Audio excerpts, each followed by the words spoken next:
Hi everybody, my name is Kelly Anderson and I'm an artist and designer.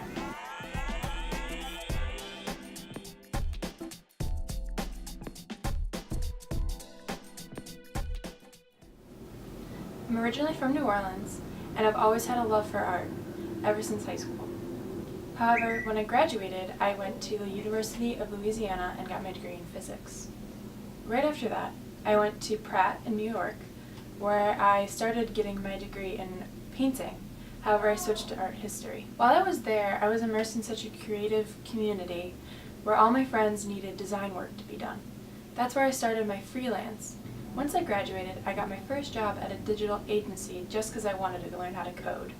This only lasted for 4 months, however, and then I went to work at the Natural History Museum in New York, and I was the photo archiver. I was there for 5 years, and it was a great job because I got to learn all about history and the makings of photographs and just photography in general. And then I was able to also keep up on my freelance work on the side. Once my freelance and design stuff started to take off is when I left there. I'm now living in Brooklyn, and I also work out of my studio in Brooklyn, which also houses a 1919 letterpress. As an artist and designer, it's my job to tinker with everyday experiences. We often rely on things such as shape, color, and texture to convey meaning. These things come in very small details that we often don't acknowledge that are such a big part of the visual language. I like to do something called disruptive wonder, and what I think this is just to wake up the viewer and get them to think in a different perspective than they otherwise wouldn't. For example, I worked on a project once where I made complete replicas, exact to the T, with all the type and everything, of a New York Times newspaper. The idea behind this was to make something look so realistic that it could actually be a possibility of this alternate reality.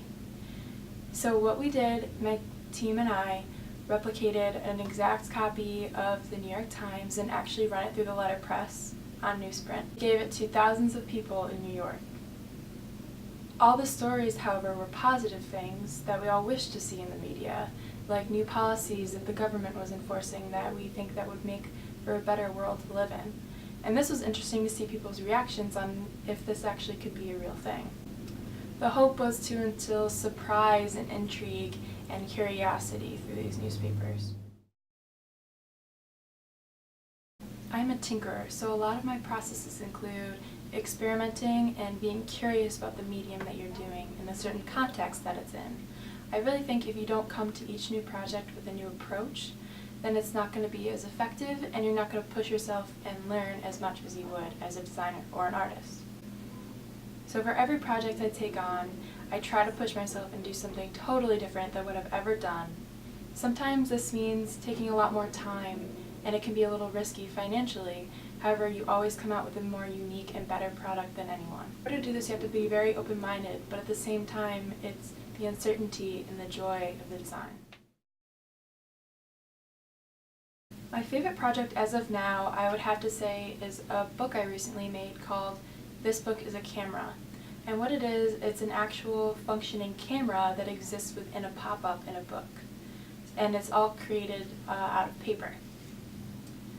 So I've always had another love for paper because it's such a minimal and underrated material that we have every day that is constantly accessible to us. It was great to merge my knowledge of craft, art, design, and photography into one thing. And I actually recently was asked to have this book in the MoMA collection, and being a modern art nerd, I am ecstatic about that. If I could give any advice, I would say it's really, really important for you to be able to write about your work. This allows for people to connect to your work in a deeper way and respect it in a different way, as they'll be able to understand it better. And I also think that it helps you creatively. It will help you understand your creative decisions and why you did it, and it'll help you organize your thoughts overall. It also might help you get excited and give you a direction of where to go with a project.